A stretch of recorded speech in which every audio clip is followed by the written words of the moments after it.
আপোষের নেত্রী, গণতন্ত্রের মা, 3 বারের প্রধানমন্ত্রী, তার কর্মের ফল।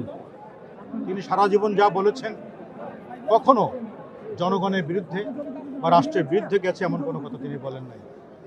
যখন উনি ক্ষমতায় ছিলেন তখনও দেশের জন্য, সাধারণ মানুষের অধিকারের জন্য কাজ করেছেন।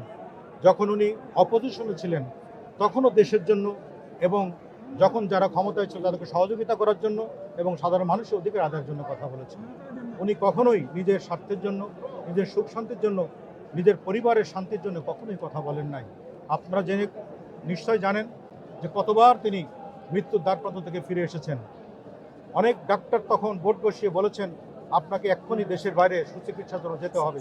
উনি স্পষ্ট করে বারবারই বলেছেন দেশের মাটিতে আমার মৃত্যু হবে, দেশের মানুষ এবং দেশের মাটি আমার শেষ ঠিকানা, দেশের বাইরে আমার কোনো আশ্রয় নাই, দেশের বাইরে আমার কোনো ঠিকানা নাই।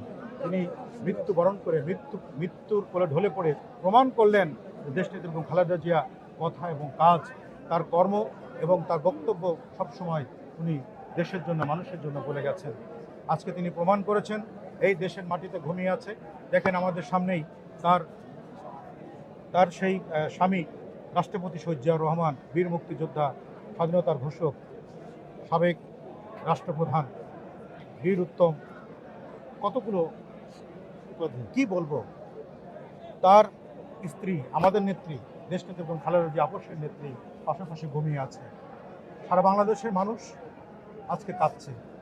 আকাশ বাতাস ভারী হয়ে গেছে, মানুষের বাক রুদ্ধ হয়ে গেছে, মানুষ কথা বলতে পারছে না।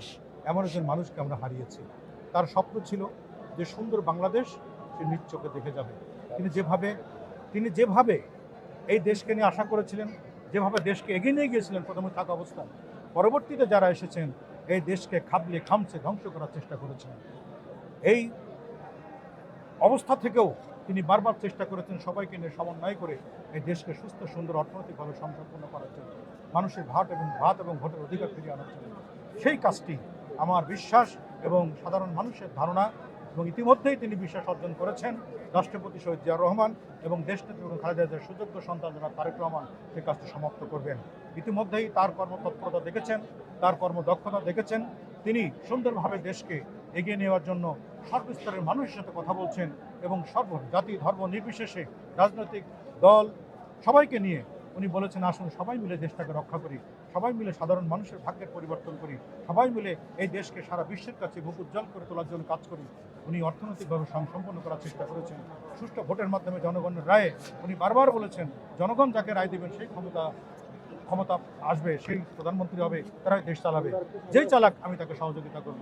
আর যদি আল্লাহ পাক তাকে দেশ পরিচালনা করার সহযোগিতা করেন, যদি দেশ পরিচালনা করার সুযোগ দেন, তাহলে তিনি বলেছেন আসুন আমাকে সবাই সহযোগিতা করেন, আমরা সুন্দর দেশ এটা গঠন করি।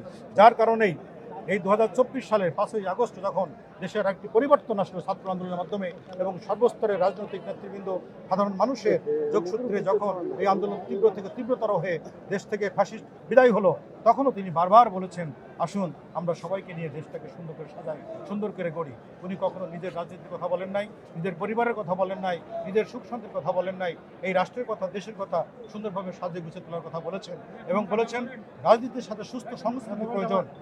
সারা বিশ্বের কাছে যখনই দেখা গেছে যখন রাজনীতি বিভিন্ন সংকটে পড়েছে, তখন সংস্কৃতি আন্দোলন যখন তীব্র হয়েছে, তখন রাজনীতি এবং সংস্কৃতি একসাথে হয়ে সেই দেশের সমস্ত সংকট কাটানো সম্ভব হয়েছে। তেমনিভাবে তারেক রহমানের নেতৃত্বে আমরা বিশ্বাস করি সর্বস্তরের মানুষের নিয়ে, সর্বদলের সবাইকে নিয়ে এই দেশ জাতি গঠনে সে ভূমিকা রাখবে এবং তাকে সবাই সহযোগিতা করবে, সেই দৃঢ় বিশ্বাস আমাদের আছে। জাতি এখন তার দিকে তাকিয়ে আছে।